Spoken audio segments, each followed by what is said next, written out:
regular meeting for November 25th, 2024. Call the meeting to order. And first up is the minutes from the previous meeting on October 28th. For those that were present, any comments, corrections, concerns?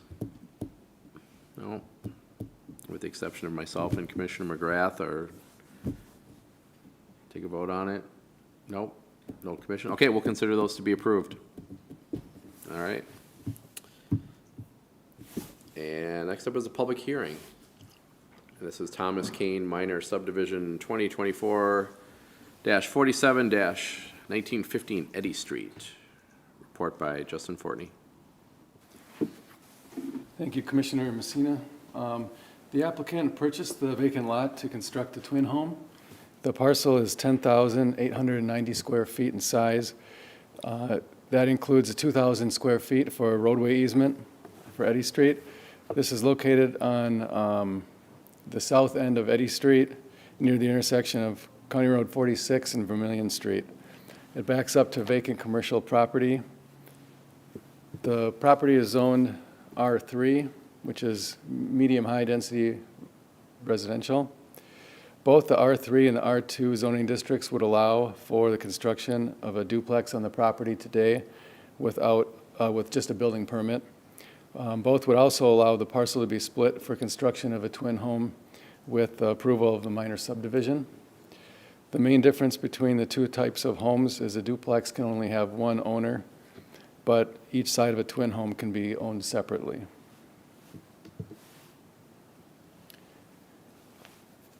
The proposal is to split the existing lot down the center. A twin home would have separate utilities from each other, including its service lines to the mains. The splitting of the lot for a twin home requires payment of development fees for creating a new lot, which would include a park land dedication fee and sewer interceptor fee. In 1997, the former home that was on this lot was demolished after damage from a fire. The applicant proposes to construct a slab-on-grade, handicap-accessible twin home between 1,000 and 1,200 square foot in size for each side. Kitty corner from the home across Eddy Street, from the property across Eddy Street, is an existing twin home. It was built in 1982. It's currently zoned R2. The properties are the same total width of 66 feet wide. Those lots are nearly 300 feet long, which is fairly abnormal. There's a few properties in that block that are that deep also. That existing twin home is behind two detached garages, which are not allowed in front yards today. They have to be located on the side or rear of the home, or they have to be attached and built as part of the main structure. Staff sent out notification of the split to property owners within 300 feet of the property, and put a notice in the public hearing in the paper. We did receive two phone calls. One was a voicemail from people. Let's see here. Randy Ficker at 1923 Eddy Street, which is, I believe, 2 parcels to the south, is opposed to the lot split for the following reasons. It's too small to split. He's concerned with potential low-income home, and it should be one lot. We also received anonymous voicemails stating that they're opposed to the duplex. Staff recommends approval of the request subject to the conditions listed in the staff report. The parkland dedication fee currently is $3,200 per unit, per lot, new lot, and a sewer interceptor fee of $485. So as there's currently one lot there, a minor subdivision would be making one additional lot, so that'd be one charge for park dedication and one charge for that sewer interceptor fee. There's also other fees associated with development of the lot, but those are standard and come with payment of a building permit. So with that, I can stand for any questions, or we can open up the public hearing. Okay, thanks, Justin. We'll go ahead and open up the public hearing. Anyone here that wishes to speak? Nope. Okay, you're good. All right, we'll go ahead and, are we still using Zoom? Anyone on Zoom? No. Okay, we'll go ahead and close the public hearing. And we'll open it up for commissioners. Questions, comments? Commissioner McGrath. Thank you, Chair. I think I understand, but I just wanted a little bit of clarification around the fees. Currently, as it is one lot, there's a $485 sewer fee and the park dedication fee. And does that double then? Because now there are two lots? There's one lot today, and presumably any fees that were required for development were paid long ago for that one lot. And so splitting that lot in half would be adding one new lot to the city of Hastings. So any development fees that are required for new lots would have to be paid for that one new lot. So only charges for a new lot being created are needed. So just one charge for sewer interceptor fee and one charge for park dedication fee. Got it. Thank you. All right. Commissioner Hopper. Thank you, Mr. Chair. Justin, just a clarification on 1908, A1 and A2. So that is the same width as the proposed split lot at 1915? Yes, correct. They're 66 feet wide.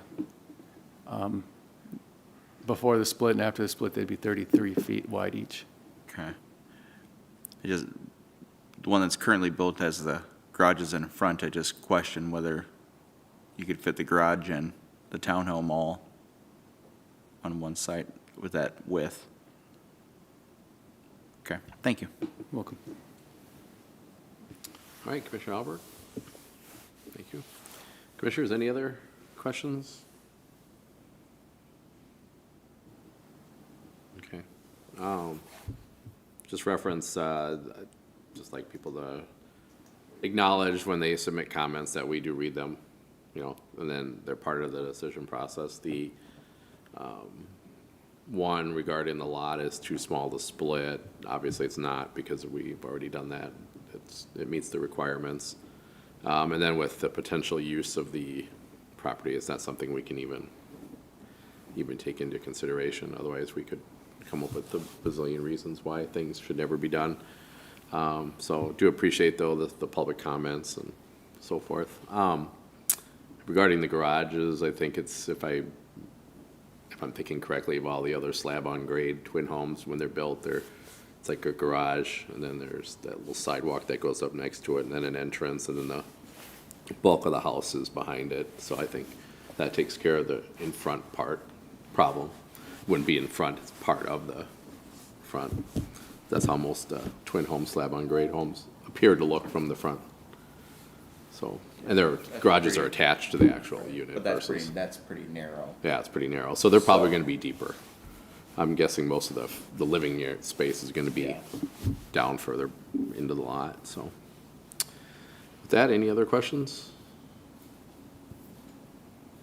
No, if not, I'll entertain a motion, if we are ready. Commissioner McGrath. Thank you, Chair. I will make a motion to approve the minor subdivision that's being recommended with the conditions listed in the staff report. Okay, Commissioners, do I have a second? Second. All right, Commissioner Sweeting, any new discussion? If none, all in favor say aye. Aye. Opposed? All right, that motion carries. And that will appear in, That will go before the city council at their next meeting, which is December 2nd. okay, thank you. Thanks for coming. Yeah, thank you. Have a good night. You too. Under other actions, other business, Justin?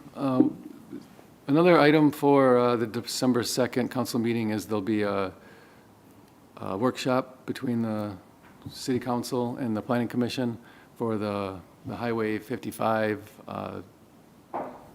area plan.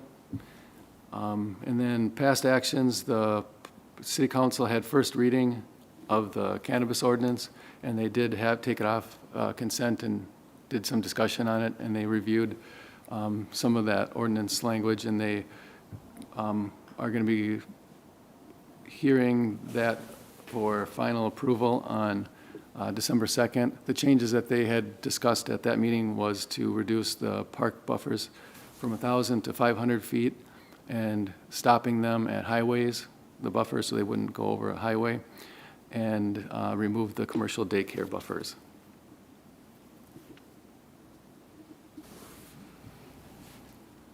Okay. Thank you. Anything else? Nope. Commissioners, any other business?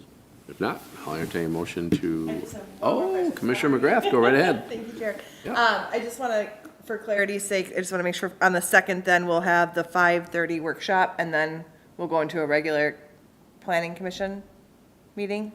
Nope, the December 2nd is the city council meeting. Oh, I have a planning commission on my calendar, so that's got to be, okay. So I just need to update my calendar. Thank Yep, you. So you can leave after that, Okay. if you'd like. All right, perfect. Anything else?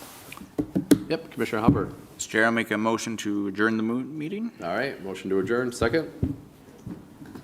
Second. Commissioner LeBron, any objections? All opposed, say aye. Or all in favor, say aye. Aye. Aye. All opposed. We are adjourned.